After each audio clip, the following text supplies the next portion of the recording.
नमस्कार, मैं Diwakar Kumar Begusarai news platform के मंच पर आप सारे दर्शक का स्वागत और अभिनंदन करता हूं।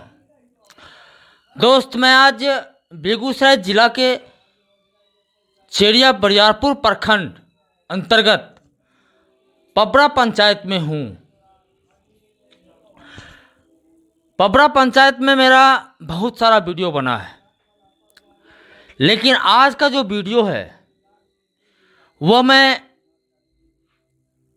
यूँ कहूँ कि एक कहानी बता रहा हूँ। 2013 की एक कहानी है।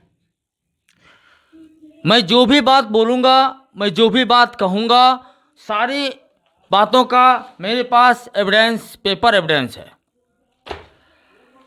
अब मैं कहानी बताता हूँ शुरू से। 2013 की कहानी है। 16/6/2013 पबरा पंचायत के नरेश प्रसाद सिंह के यहाँ एक जयमंगली देवी नाम की लड़की काम करती थी। घर का काम, बर्तन वासन जो होता है वो करती थी। लड़की गूंगी थी। उसके साथ यौन शोषण हुआ करता था। मैं हुआ करता था इसलिए बोल रहा हूँ क्योंकि आगे वीडियो में जब आप जाओगे तो आपको पता चलेगा कि मैं क्यों बोल रहा हुआ करता था। नरेश सिंह के पास काम करते करते उसके साथ इतनी बार यौन शोषण हुआ, वो लड़की प्रेग्नेंट हो गई। भाई साहब, एक बार दो बार में ऐसा होना कुदरत का करिश्मा ही बोलेंगे। प्रेग्नेंट हुई गांव के ही झोला छाप डॉक्टर के पास। जब समाज के लोग इसकी बात को जानने लगे, इस बात की चर्चा समाज में होने लगी, तो नरेश सिंह के द्वारा जयमंगली देवी की माँ, जो गूंगी लड़की काम करती थी, उसकी माँ को बोला गया कि तुम चिंता मत करो, हम इसका एबॉर्शन करवा देते हैं।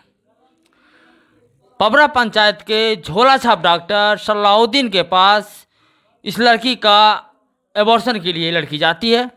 इसे भेजा जाता है नरेश सिंह के द्वारा। किसी तरीक़ा से उस समय की तत्कालीन एसपी श्रीमती हरप्रीत कौर के संज्ञान में यह बात आता है। उन्होंने उनके द्वारा त्वरित कार्रवाई करते हुए एक टीम का गठन किया जाता है, जो टीम डॉक्टर सलाउद्दीन के क्लिनिक पे आके छापेमारी करती है। उस छापेमारी के दौरान गूंगी लड़की डॉक्टर सलाउद्दीन की गिरफ्तारी होती है। नरेश सिंह वहाँ से अंधेरा का फ़ायदा उठा के भागने में सफल होता है। यह बात मैं नहीं कह रहा हूँ, यह बात उनका FIR बोल रहा है, यह बात पुलिस रिपोर्ट बोल रही है, मैं नहीं बोल रहा हूँ। और यह घटना होती है 16/6/2013 को, यानी 9 साल पहले। 16/6/2013 को घटना होती है। जयमंगली देवी गूंगी होने का मीरा देवी सूचक बनती है, FIR करती है। जयमंगली देवी और मीरा देवी का 64 का बयान होता है, 164 का बयान होता है। सारी प्रक्रिया जो होती है वो चलते रहती है। सलाउद्दीन जेल जाते हैं, बेल करवाते हैं। 6 महीना साल भर जेल में रह के बेल होती है उनकी, और वो बाहर निकल जाते हैं। सलाउद्दीन किस मैटर में जेल गए? एबॉर्शन करने का आरोप था उनके ऊपर, उसमें वो जेल चले गए। पुलिस की छापेमारी में बहुत सारी दवा बरामद हुआ था, यह बहुत ऐसा चीज़ था। बात इस बात पे आके अटक जाती है, एबॉर्शन करने वाले जेल जाते हैं, लेकिन जो लड़की प्रेग्नेंट हुई, रेप करने वाले अभियुक्त कहाँ हैं? ठीक, गांव के कुछ चुनिंदा लोग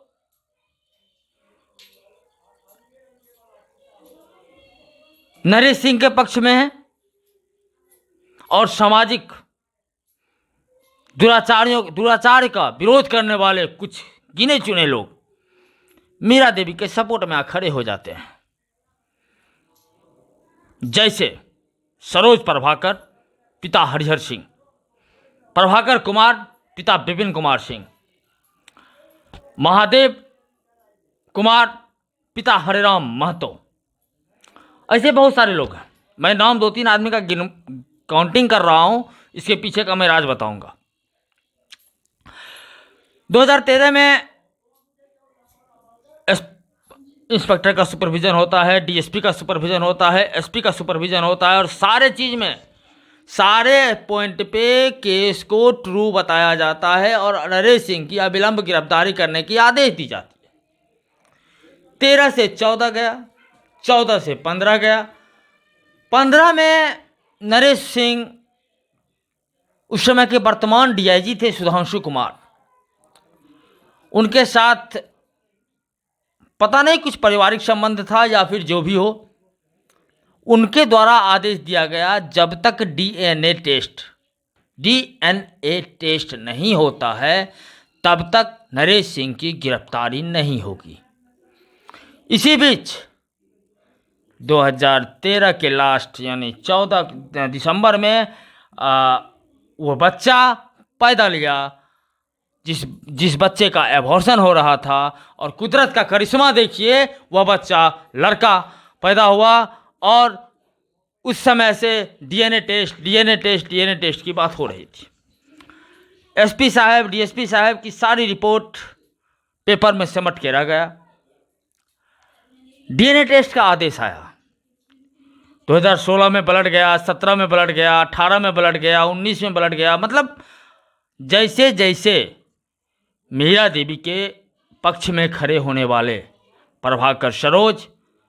सरोज प्रभाकर, प्रभाकर कुमार, महादेव कुमार और भी बहुत सारे लोग थे, उनके द्वारा प्रोसेस किया गया, कोर्ट में अर्जी लगाई गई, दर्जनों 100 से ज़्यादा आवेदन मुख्यमंत्री से लेकर प्रधानमंत्री तक लिखा गया। एसपी, डीआईजी, डीजीपी, मुख्यमंत्री, प्रधानमंत्री, मुख्य सचिव, हजारों आवेदन का इतना बड़ा बंच सारे जगह लिखा गया, लेकिन डीएनए टेस्ट नहीं हुआ। अंत में 2020 में माननीय सीजीएम साहब मंझौल के द्वारा प्रेशर मिलने के बाद डीएनए टेस्ट के लिए पुलिस जाती है, डीएनए टेस्ट का रिपोर्ट आता है, और वह डीएनए टेस्ट का रिपोर्ट आता है अस्पष्ट। अब भाई साहब, सबसे पहली बात, रेप हुआ, एबॉर्शन के बाद पुलिस की छापेमारी हुई, और अगर बच्चा पैदा नहीं हुआ, ऐसा दर्जनों केस है। ये जरूरी नहीं कि रेप विक्टिम जो है वो बच्चे की मां बने। इत्तेफाक से एबॉर्शन नहीं हुआ, इत्तेफाक से बच्चा पैदा हो गया, डीएनए की बात आ गई। लेकिन क्या अगर बच्चा पैदा नहीं होता है तो 376 की धारा लागू नहीं होती है? पहली बात। दूसरी बात, ठीक है, डीएनए की बात हुआ, डीएनए का रिपोर्ट का इंतजार किया गया। 2020 में डीएनए रिपोर्ट आता है और अस्पष्ट, मतलब ना मिला ना मिला। नरेश सिंह को क्लीन चिट तभी मिलता है इस केस में जब डीएनए रिपोर्ट ये आएगा कि बच्चे का डीएनए रिपोर्ट नरेश सिंह के डीएनए रिपोर्ट से नहीं मिला। इट मीन्स नरेश सिंह को फंसाया गया। लेकिन आता है अस्पष्ट, यानी मिल भी सकता है, नहीं भी मिल सकता है, लेकिन आता है अस्पष्ट। उसके बाद डायरी पे 140 पैराग्राफ तक लिखा हुआ है। बहुत सारे आईओ बदल गए, थाना प्रभारी बदल गए, डीएसपी साहब बदल गए, एसपी साहब, 4-5 एसपी साहब बदल गए, लेकिन वो महिला को इंसाफ नहीं मिला। मैं इस वीडियो को बनाने से पहले इस पूरे पंच को मैं बहुत बार पढ़ा। मुझे लगा कि नहीं, यह वीडियो बनाना अति आवश्यक है। बच्चे का उम्र 8-9 साल हो गया, ठीक है। अब प्रॉब्लम इस बात की आती है कि बच्चे के पिता कौन है। क्या बिना पिता का जमंगली देवी अपने बच्चे को जन्म दे दिया? क्या महाभारत में हुए कुंती के साथ जो पावर था, जो आध्यात्मिक शक्ति थी, वही शक्ति जमंगली देवी के साथ हुआ? या फिर इस बच्चे का कोई पिता है, और वो है तो कौन है? बच्चे की माँ बोल रही है कि मेरा पति मेरे साथ यौन शोषण करने वाला, मेरा बलात्कार करने वाला आदमी नरेश सिंह है। बच्चे के नानी के द्वारा बोला जा रहा है कि मेरे बेटी के साथ यौन शोषण करने वाला और बलात्कार करने वाला नरेश सिंह है। डीएसपी एसपी तक इस केस को ट्रू कर दिया गया, गिरफ्तारी की आदेश दे दी जाती है, लेकिन कुछ नहीं होता। आए दिन एसपी डीएसपी दरोगा बदलते जाते हैं, अपना खाना पूरी करते जाते हैं और इस बात को ठंडे बस्ता में छोड़े रहते हैं। अब मैं कुछ समय पहले कुछ वीडियो में कुछ देर पहले एक बताया था कि कुछ लोग नरेश सिंह के पक्ष में खड़ा हुए थे और कुछ लोग मीरा देवी के सपोर्ट में। पक्ष और सपोर्ट में बहुत का अंतर है।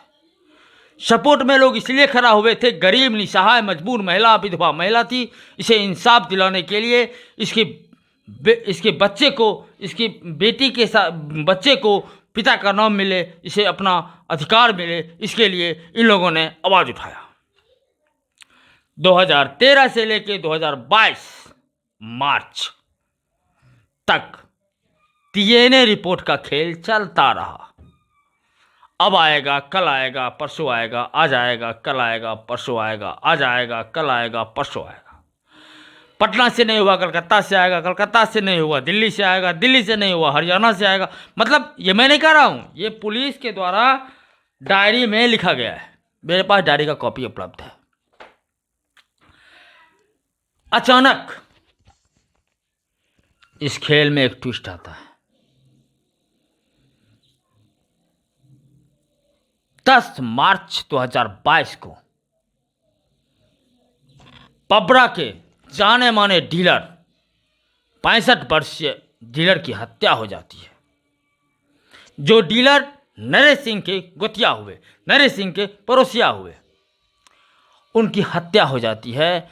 और उस हत्या करने की साजिश में हत्या करने का केस प्रभाकर कुमार पे लगाया जाता है।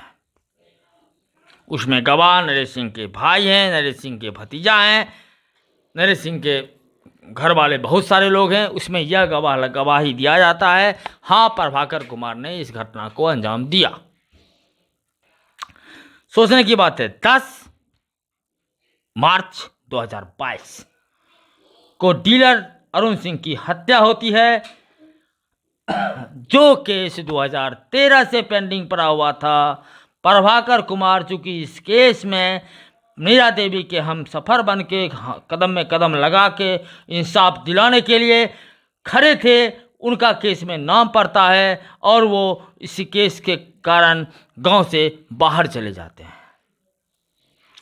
10/3/2022 मैं बार बार दोहरा रहा हूँ, जो केस 2013 से पेंडिंग पड़ा हुआ था, वह केस 29/3/2022 को पुलिस चार्जशीटेड कर देती है, यह कह के कि no evidence, it's Naresh Singh बेगुनाह है, कोई सबूत नहीं मिला, इसलिए नरेश सिंह बेगुनाह है। भाई साहब, अगर यही कहानी आपके दिल्ली में, आपके पटना में, आपके यूपी में या किसी भी राजधानी में, किसी भी महानगर में ऐसी घटना घटित होती तो आज का नज़ारा कुछ और होता। यहाँ का नज़ारा है 9 साल बीतने के बाद बच्चा अपने बाप के नाम के लिए घूम रहा है, दरवाजे पे बौख रहा है, कभी कोर्ट के दरवाजे पे, कभी पुलिस के दरवाजे पे कि मेरे बाप का क्या नाम है, लेकिन कुछ नहीं मिला। अब आइए हम आपको दिखाते हैं, उस बच्चे से मिलाते हैं। इधर आइए, यहाँ आइए, आप इनको दिखाइए। हाथ नीचे कीजिए। यह बच्चा वही बच्चा है जिसका कहानी मैं इतना देर से आपको बता रहा हूं। बच्चे का उम्र 9 साल है। विद्यालय में एडमिशन करवाने के लिए जाता है तो टीचर के द्वारा पूछा जाता है इसके पिताजी का क्या नाम है। आंगनबाड़ी में एडमिशन करवाने के लिए जाता है तो इसके आंगनबाड़ी सेविका के द्वारा पूछा जाता है इसके पिताजी का क्या नाम है। अब इसके पिताजी का नाम एसपी साहब बताएंगे, थाना के थानाध्यक्ष महोदय बताएंगे, बिहार के मुख्यमंत्री महोदय बताएंगे, देश के प्रधानमंत्री महोदय बताएंगे, या फिर ये बच्चा बताएगा। इसके किसी भी बच्चे के पिता का नाम उसके माँ के द्वारा बताया जाता है, उसके दादा दादी के द्वारा बताया जाता है, उसके नाना नानी के द्वारा बताया जाता है। इसके बाप का नाम क्या है, इसकी नानी, इसकी माँ चिल्ला चिल्ला के समाज में बोल रही है, स्कूल पे बोल रही है, थाने में बोल रही है, कोर्ट में बोल रही है, न्यायालय में बोल रही है, कोई सुनने वाला नहीं। अब मुझे यह बताइए इस बच्चे का क्या दोष? इस बच्चे का बाप का नाम कौन देगा? इस बच्चे का बाप का नाम आप देंगे। इस बच्चे के परवरिश में, इस बच्चे के भविष्य की चिंता करते हुए किसी भी स्कूल में एडमिशन करवाने के लिए, किसी भी कागज बनाने के लिए इस बच्चे के नाम के पीछे इसके बाप का नाम चाहिए, जो बाप का नाम इसे नहीं मिला।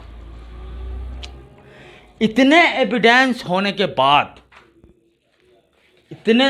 होने के बाद पुलिस 9 साल तक केस को घुमा के ले चली।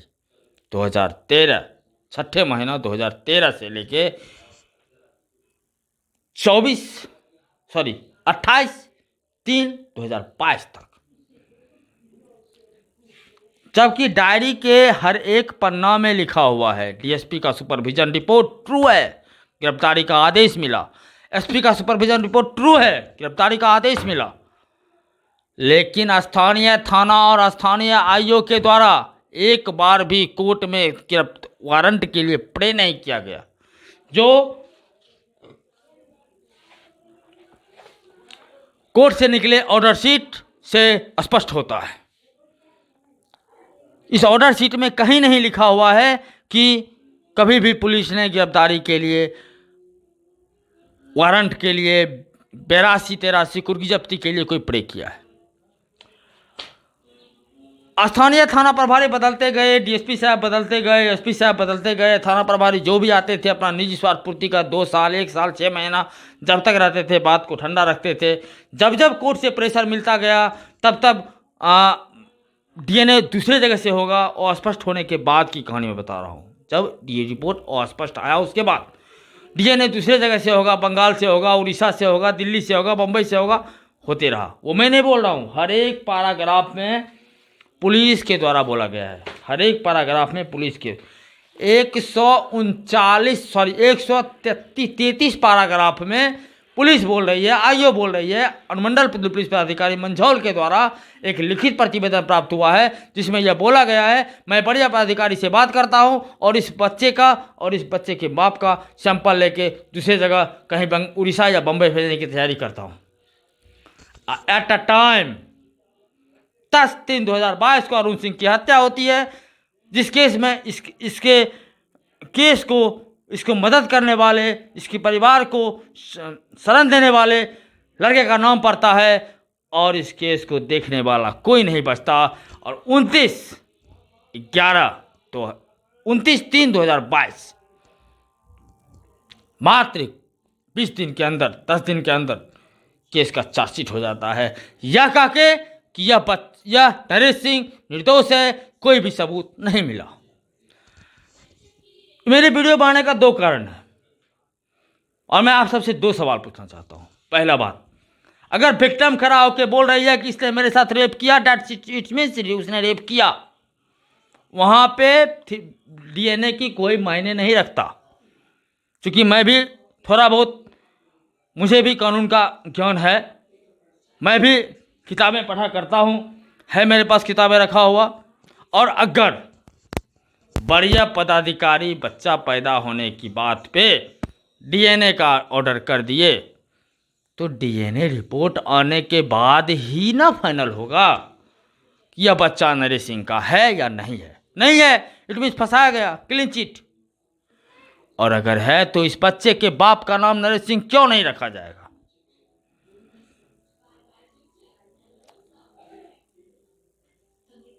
डीएनए रिपोर्ट आता है और स्पष्ट आता है, बहुत तरीका से होती है, बहुत बार, दर्जनों बार मैं बोल रहा हूं ना। मंझौल थाना से लेके भारत के प्रधानमंत्री नरेंद्र दास मोदी तक सैकड़ों आवेदन जा चुके हैं, सैकड़ों आवेदन जा चुके हैं। सारे आवेदन घूम फिर के आते हैं और मंझौल मंडल पुलिस पदाधिकारी और मंझौल ओपी अध्यक्ष के पास सिमट के रह जाती है। 9 साल में जब किसी भी थाना प्रभारी ने जो काम नहीं किया, वो तत्कालीन थाना प्रभारी के द्वारा 9 साल की पेंडिंग केस को बिना सबूत का चार्जशीट कर दिया गया। मैं स्थानीय प्रशासन से निवेदन पूर्वक पूछना चाहता हूं, अगर ये बच्चा नरेश सिंह का नहीं तो क्या उनका है? और उनका है तो आके इसे अपने साथ ले जाए और इसे अपना नाम दें। और अगर इसे अपना नाम नहीं दे सकते तो इस तरह किसी यतीम, किसी गरीब, किसी नासहाय, किसी बेरोजगार परिवार, किसी विकलांग लड़की के साथ इस तरह से नाजायज मत कीजिए। आपका भी परिवार है, चाहे वो थानेदार साहब हों, चाहे वो डीएसपी साहब हों, चाहे वो एसपी साहब हों, चाहे वो किसी सिपाही हों या कोई भी हो, मेरा भी परिवार है। अगर यही चीज पटना में हुआ रहता, यही चीज दिल्ली में हुआ रहता। आज कुछ दिन पहले की कहानी है, अररिया में विमल मंडल अपने इंसाफ पंचायत के फायदा के लिए इंसाफ न मिलने के कारण अपना हाथ काट लिया, जिसका वीडियो बहुत बड़े बड़े पत्रकार बनाए। माननीय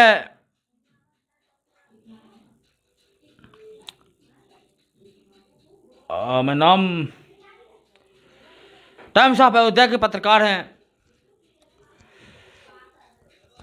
सच तक के पत्रकार हैं, बीटीवी न्यूज बेगूसराय टुडे के पत्रकार हैं, मतलब बहुत सारे। मैं किन्हीं का नाम नहीं बोलूंगा। विमल मंडल वाले में बहुत सारे पत्रकार जाके 2000, 5000, 10,000, 20,000, 25,000, 50,000, 1 लाख रुपया चंदा दिए। क्यों? कि इनके परिवार की सेवा हो सके। रवि भट्ट साहब, आपका वीडियो मैं देखता हूं टाइम्स ऑफ अयोध्या में, आपने जो भी वीडियो आपके द्वारा दिया जाता है मैं सब देखता हूं। दिल खुश हो गया। मैं परसों की एक वीडियो देख रहा था, जो जमुई के पत्रकार जिसे गोली मार दिया गया, उसके बच्चे को लेके आपने गोपालगंज गया और उसे एक इंस्टीट्यूट में एडमिशन करवाया, उसके अच्छे भविष्य के लिए उसे पढ़ाने की जिम्मा ली और उसे एक अच्छे संस्था के हैंडओवर किया, और वो सारे बात आपने ऑन कैमरा किया। मनीष कश्यप साहब, आपने विमल मंडल के लिए बहुत चिल्लाया, बहुत कुछ किया, मदद किया, लेकिन इस बच्चे के लिए कौन करेगा? क्या हाथ काट लेने के बाद मीडिया वाले पहुंचते हैं? क्या गोली लगने के बाद आपके जैसे मीडिया वाले पहुंचते हैं? क्या बच्चा भूखे मर जाएगा उसके बाद आइएगा आप चिल्लाने के लिए? इसकी गूंगी माँ को 500 का चंदा दे देते हैं हम, इसी गूंगी माँ को 1 लाख का चंदा दे देते हैं हम। अगर आप, मैं जानता हूं, मैं निष्ठापूर्वक कहता हूं, मनीष कश्यप सर और रवि भट्ट सर, आपके वीडियो से, आपके वीडियो के माध्यम से मैंने बहुत कुछ सीखा है। और आप अगर किसी समुद्र के मछली हो, मैं किसी तालाब का भी नहीं हूं, लेकिन फिर भी आप सबसे सविनय निवेदन करता हूं, इस बच्चे को अगर दिलवा सकते हैं तो बाप का नाम दिलवा दीजिए। एविडेंस मेरे पास रखा हुआ है, सबूत मेरे पास रखा हुआ है। गवाह चिल्ला चिल्ला के रोड पे घूम रहा है, कह रहा है नरेश सिंह का बेटा है। मैं अभी भी चैलेंज के साथ कहता हूं, आज के डेट में नरेश सिंह डीएनए टेस्ट करवा ले, 100 में 100% ही उसका बच्चा है।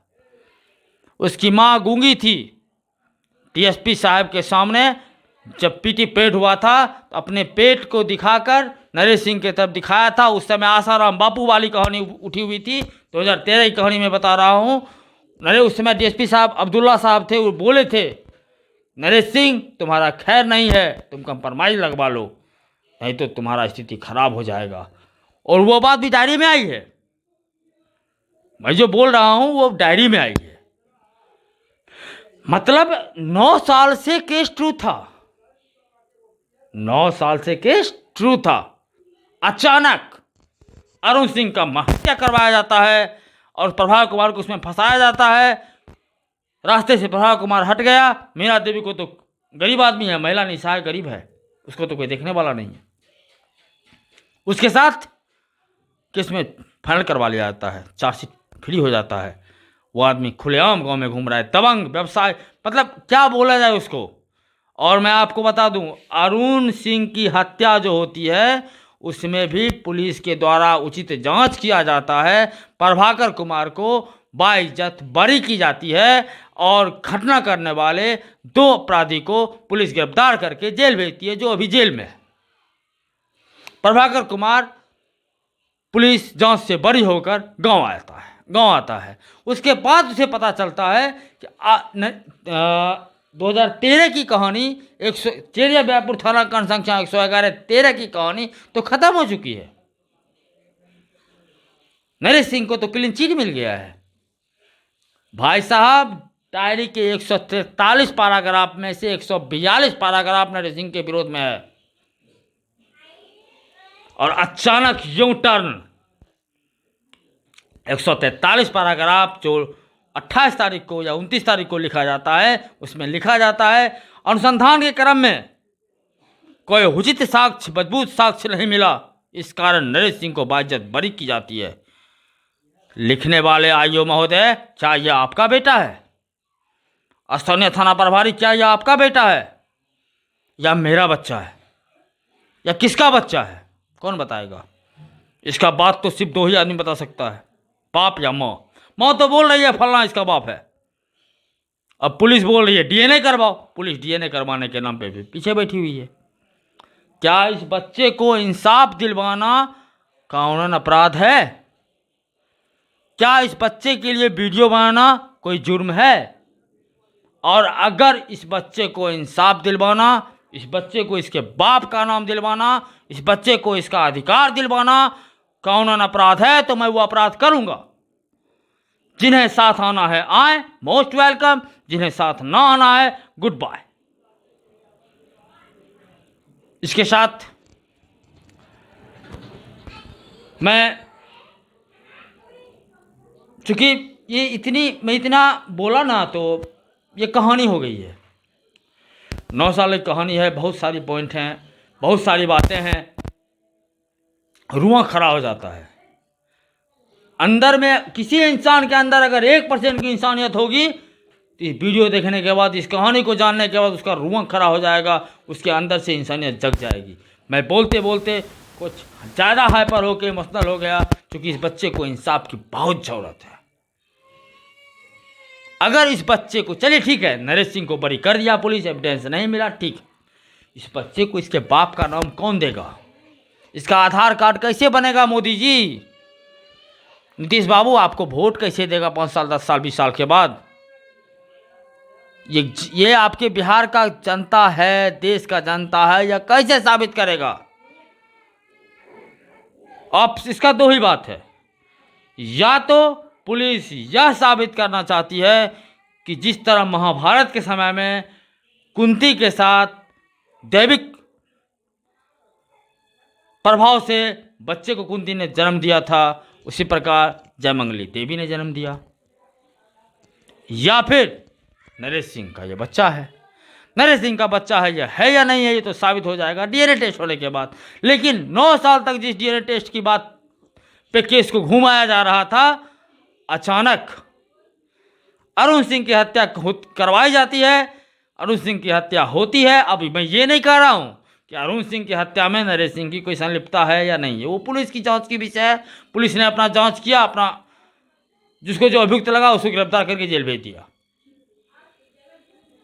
इत्तेफाक से अगर ले लिया जाए, इत्तेफाक की बात ही अगर ले लिया जाए तो 10/3/2022 को अरुण सिंह की हत्या होती है और 29/3/2022 को नरेश सिंह को पुलिस चार्जशीट में बरी करते हुए मंझौल न्यायालय में सीजेएम साहब के पास चार्जशीट सबमिट कर देता है। अब बाकी सारी कहानी मैं आपको बता दिया हूं। बाकी हर एक चीज का निर्णय लेना आपको जरूरत है। मैं सविनय निवेदन करना चाहता हूं मनीष कश्यप साहब से, मैं सविनय निवेदन करना चाहता हूं रवि भट्ट साहब से कि कभी वैसे आदमी का वीडियो बनाइए। आपका सैकड़ों वीडियो आता है, आप बहुत कोऑपरेटिव इंसान हैं, आप बहुत लोगों को मदद किया है, तहे दिल से शुक्रिया। लेकिन इस बच्चे को आपकी आवश्यकता है, इस बच्चे को मनीष कश्यप की आवश्यकता है, इस बच्चे को इंसाफ की आवश्यकता है, इस बच्चे को इसके बाप की आवश्यकता है। इसके बाप का क्या नाम है वो इसे मिलना चाहिए। मैं लगा हूं, मैं आज वीडियो बनाया हूं, मैं सारी पेपर को देखा हूं और मैं कोशिश करता हूं कि मैं सीजेएम साहब के पास, डिस्ट्रिक्ट जज साहब के पास, हाईकोर्ट तक, जहां तक मेरी क्षमता है मैं इस बच्चे के लिए जाऊंगा बाय पेपर। वीडियो बने ना बने, मेरा काम हो या ना हो, लेकिन मैं इससे जहां तक मेरी क्षमता है मैं इसके लड़ाई को आगे बढ़ाऊंगा, अपने दम पे बढ़ाऊंगा, ये मैं वादा करता हूं। लेकिन समाज के लोग इस कुरीतियों से बचें। मैं बार बार कह रहा हूं आपको, अरुण सिंह की हत्या होती है, अरुण सिंह डीलर थे, उनकी हत्या जो होती है वह भी अय्याशी के कारण ही होती है। गोतिया है, नरेश सिंह के गोतिया है, अपने मतलब एक ही खूट में है, चचेरा भाई वगैरह कुछ लगेंगे। उनकी हत्या, ये मैं नहीं कह रहा हूँ, ये पुलिस का स्टेटमेंट कर रहा है। सारे न्यूज़ के सामने जो एसपी साहब के द्वारा प्रेस कॉन्फ्रेंस किया गया था, उन्होंने बताया था अय्याशी का उसे मार दिया गया और उसको जमीनी झगड़ा का ये देके प्रभाकर कुमार को फंसा दिया गया, जिसमें पुलिस के द्वारा उचित अनुसंधान कर जांच किया गया। इसका भी अनुसंधान उचित हुआ है, मैं ये नहीं कह रहा हूँ प्रभाकर कुमार को बरी किया पुलिस तो उसका अनुसंधान उचित हुआ और नरेश सिंह को बरी किया उसका अनुसंधान गलत हुआ, मैं ये नहीं कह रहा हूँ। मैं यह कह रहा हूँ पुलिस इस केस का अनुसंधान सिर्फ और सिर्फ डीएनए टेस्ट पे लाके छोड़ दिया था और बिना डीएनए टेस्ट आए इस नरेश सिंह को पुलिस चार्जशीट में बरी कैसे कर दिया। मैं एक बार फिर आप तमाम दर्शक से निवेदन पूर्वक कहना चाहता हूं, इस वीडियो को ज़्यादा से ज़्यादा शेयर करें, ज़्यादा से ज़्यादा लाइक करें, जिससे इस बच्चे को इसके पिता का नाम मिल सके, इस बच्चे को इसका उचित अधिकार मिल सके और जिसने इतने जघन्य अपराध किए हैं, जिसने किसी गरीब लाचार बेबस लड़की के साथ ऐसा दुर्व्यवहार किया है, उसे कानून भारतीय संविधान के तहत उचित दंड मिल सके और उस लड़की को उचित न्याय मिल सके। सबसे बड़ी बात है, मैं आपको सारी बात बताया। अरुण सिंह की हत्या होती है 10/3/2022 को, उसका हत्या होता है 29/3/2022 को। 9 साल के पेंडिंग केस का चार्जशीट होता है, यह कह के कि सबूत नहीं मिला, इस कारण नरेश सिंह को बरी किया जाता है। अरुण सिंह की जो हत्या मैं बता चुका हूं, मैं फिर से बता रहा हूं, पुलिस कप्तान के द्वारा प्रेस कॉन्फ्रेंस किया जाता है कि इस हत्या में उसका हत्या बस इसलिए होता है कि वो अय्याश किस्म का आदमी था, वो डीलर था, अपने पास आने वाली महिला के साथ राशन के प्रलोभन से, पैसे के प्रलोभन से अलग अलग महिला के साथ यौन शोषण करता था। मैं बताया था कि मैं ये आरोप नहीं लगा रहा हूं कि नरेश सिंह के द्वारा ही साजिश रचा गया अरुण सिंह की हत्या की। इत्तेफाक हो सकता है 10 तारीख को उनकी हत्या होती है, 29 तारीख को प्रभाकर कुमार के बाहर होने के कारण पुलिस का को मेल में रख के फाइनल करवा लिया जाता है। लेकिन सबसे बड़ी बात है, अरुण सिंह का हत्या उस आदमी के द्वारा किया जाता है जिसका पिता मोहम्मद सलाउद्दीन इसी केस में झोला छाप डॉक्टर था और 6 महीना जेल में रह के बेल करवा के आया था। अब इतना इत्तेफाक तो नहीं हो सकता कि अरुण सिंह की हत्या होती है, प्रभाकर कुमार को फंसाया जाता है, पुलिस का अनुसंधान होता है, प्रभाकर कुमार को बरी किया जाता है, लेकिन हत्या कौन करता है? 111-13 चिड़ियापुर थाना कांड संख्या 111/13 का नामड अभियुक्त नरेश प्रसाद सिंह और सलाउद्दीन जो रहता है झोला छाप डॉक्टर सलाउद्दीन का बेटा मोहम्मद अनतुल्ला उर्फ टोनी, इस अरुण सिंह हत्याकांड में पुलिस के गिरफ्त में आता है। सारी बात इत्तेफाक कैसे हो सकता है? पुलिस इन्वेस्टिगेशन की, उस इन्वेस्टिगेशन में नरेश सिंह के खिलाफ कोई सबूत ना मिला हो, मोहम्मद अनतुल्ला के द्वारा नहीं बताया गया हो कि मुझे किसी आदमी ने कहा मारने के लिए, लेकिन कुछ ना कुछ रेप केस का कनेक्शन इस मर्डर केस के कनेक्शन से तो मिलता जुलता है। वो वीडियो देखने के बाद आप सारे लोगों को समझ में आ जाएगा कि मैं कितना सच बोल रहा हूँ, कितना झूठ बोल रहा हूँ।